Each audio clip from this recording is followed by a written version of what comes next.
Hello guys, welcome to my channel. आज हम इस वीडियो में सिंपल नंबर की एक पैटर्न देखेंगे जावा में। तो गाइस, इस पैटर्न को क्रिएट करने के लिए हमें यहाँ पे लूप की ज़रूरत होगी। तो हम यहाँ पे दो लूप चलाएंगे। फर्स्ट ऑफ ऑल पहला लूप होगा हमारे रो के लिए और सेकंड होगा यहाँ पे जे के लिए। तो गाइस, आप यहाँ पे देख सकते हैं कि मैंने इस पैटर्न को रो और कॉलम के बॉक्स में कन्वर्ट किया है। तो यानी कि हमारा जो पैटर्न है, यानी ये जो नंबर है वो प्रिंट हो रहा है कॉलम में। मीन्स कि जैसे हमारे यहाँ पे जे इंक्रीज हो रहा है वैसे ही हम यहाँ पे पैटर्न क्रिएट कर सकते हैं। मीन्स यहाँ पे हमें फर्स्ट ऑफ ऑल एक क्लास की ज़रूरत होगी। तो मैं यहाँ पे एक क्लास लूँगी और उसका मैं यहाँ पे नाम दूँगी सिंपल नम पैटर्न। ठीक है, यहाँ पे हमारा सिंपल नम पैटर्न नाम का जो क्लास है वो क्रिएट हो चुका है। उसके बाद आएगी हमारी मेन मेथड। आफ्टर दैट हम यहाँ पे फॉर लूप चलाएंगे फॉर द रो। तो यानी integer i is equal to, i हमारा कहाँ से स्टार्ट हो रहा है, आप देख सकते हैं 1 से। तो यहाँ पे हम चलाएंगे आई इज इक्वल टू 1 और कहाँ तक चलना चाहिए, तो यहाँ पे हमारी रो है 4, यानी कि i less than equal to 4 और इंक्रीज हो रहा है इसीलिए i प्लस प्लस। अब हमारे i लूप के अंदर हम एक और लूप लेंगे जो वर्क करेगा कॉलम के लिए। तो integer j is equal to 1 because हमारी जो कॉलम है वो भी 1 से स्टार्ट हो रही है और कहाँ तक 4।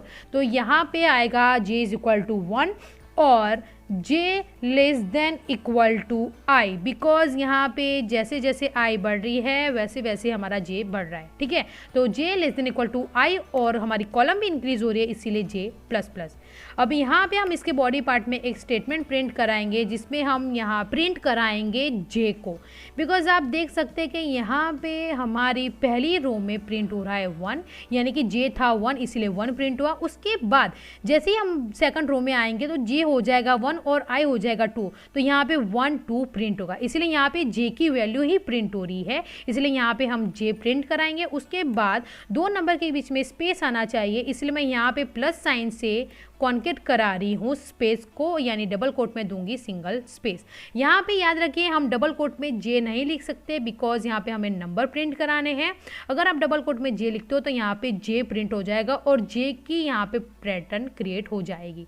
ठीक है, अब यहाँ पे आपको एलन हटाना है बिकॉज एलन रिफर करता है न्यू लाइन को। उसके बाद जैसे ही हमारा j का लूप टर्मिनेट होता है तो हमारा जो कर्सर है वो सेकंड लाइन में आना चाहिए, इसलिए मैं यहाँ पे j लूप के बाहर एक स्टेटमेंट प्रिंट कराऊंगी जो वर्क करेगा हमारी न्यू लाइन के लिए।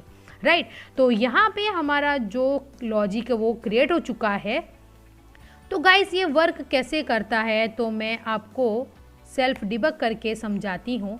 फर्स्ट ऑफ ऑल यहाँ पे जैसे ही हम प्रोग्राम को रन करने जाएंगे तो हमारा प्रोग्राम कंपाइल होगा, देन हमारा प्रोग्राम रन होगा तो हमारा जो कर्सर है वो आएगा इस लाइन में। ठीक है, तो यानी कि फॉर लूप में आएगा तो i इज इक्वल टू 1 और कंडीशन चेक करने जाएगा तो 1 less than equal to 4 means ये जो कंडीशन है वो ट्रू हो रही है, इसी कर्सर जाएगा j के लूप में। तो j इज इक्वल टू 1 और 1 less than equal to i कितना है 1, यानी कि ये जो कंडीशन है वो ट्रू हो रही है, इसीलिए हमने j के बॉडी पार्ट में जो स्टेटमेंट प्रिंट करा है यानी j को प्रिंट करा है तो j अभी कितना है 1, इसलिए यहाँ पे 1 प्रिंट हो जाएगा। ठीक है, उसके बाद j की वैल्यू इंक्रीज होकर हो जाएगी 2, तो 2 less than equal to 1 means ये जो कंडीशन है वो फॉल्स हो रही है, इसीलिए हमारा यहाँ पे जो लूप है वो टर्मिनेट हो जाएगा और चला जाएगा इस लाइन में जो रिफर करता है न्यू लाइन, इसलिए कर्सर चला जाएगा न्यू लाइन में।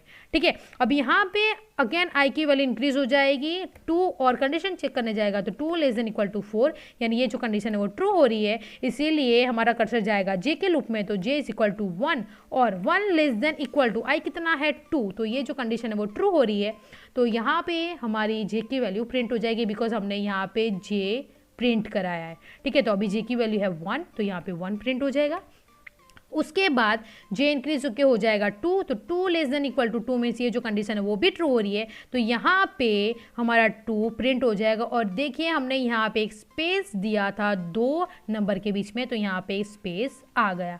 राइट, उसके बाद j की वैल्यू इंक्रीज होकर हो जाएगी 3 और 3 less than equal to 2 means ये जो कंडीशन है वो फॉल्स हो रही है, इसलिए हमारा जो लूप है वो टर्मिनेट हो जाएगा और चला जाएगा न्यू लाइन में।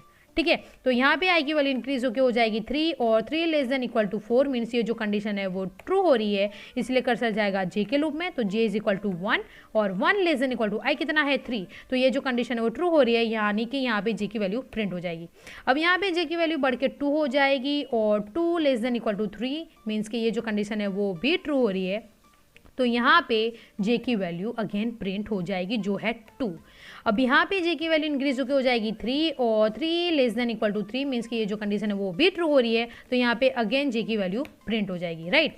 अब उसके बाद जे की वैल्यू बढ़ जाएगी 4 और 4 less than equal to 3 means ये जो कंडीशन है वो फॉल्स हो रही है, इसलिए यहाँ पे लूप टर्मिनेट हो जाएगा और कर्सर चला जाएगा न्यू लाइन में, राइट। अब यहाँ पे आई की वैल्यू इंक्रीज हो जाएगी और हो जाएगी 4, तो 4 less than equal to 4 means ये जो कंडीशन है वो ट्रू हो रही है, इसलिए यहाँ पे कर्सर चला जाएगा जे के लूप में और जे इज इक्वल टू 1 और 1 लेस देन इक्वल टू आई कितना है 4, तो यहाँ पे ये जो कंडीशन है वो ट्रू हो रही है, इसीलिए यहाँ पे जे की वैल्यू प्रिंट हो जाएगी।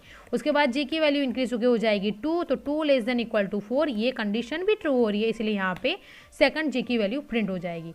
अगेन जे की वैल्यू बढ़ के हो जाएगी 3 ग्रेटर इक्वल 4, यानी ये कंडीशन भी ट्रू हो रही है, इसीलिए जे की वैल्यू अगेन प्रिंट हो जाएगी। उसके बाद जे की वैल्यू इंक्रीज होकर 4 हो जाएगी और 4 less than equal to 4 means ये जो कंडीशन है वो भी ट्रू हो रही है, इसीलिए यहाँ पे जे की वैल्यू प्रिंट हो जाएगी। उसके बाद जे की वैल्यू इंक्रीज होकर हो जाएगी 5, then 5 less than equal to 4 means कि ये जो कंडीशन है वो फॉल्स हो रही है, इसलिए यहाँ पे लूप टर्मिनेट हो जाएगा और चला जाएगा कर्सर न्यू लाइन में।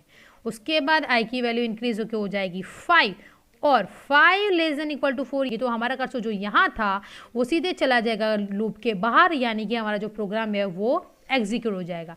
मीन्स कि पहली रो में हमारा 1 प्रिंट होगा, सेकंड में 1 2, थर्ड में 1 2 3 और फोर्थ में 1 2 3 4 मीन्स कि लास्ट में ये वाली जो पैटर्न है वो क्रिएट हो जाएगी, ठीक है। अब इसे चलिए रन करके चेक करते हैं।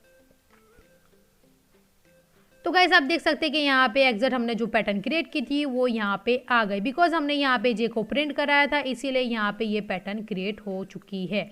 आई होप कि आपको ये पैटर्न समझ में आई हो। अगर आपको ये अच्छी लगी हो तो प्लीज़ इसे लाइक कीजिए, शेयर कीजिए और सब्सक्राइब करना ना भूलें मेरी चैनल को। Thank you.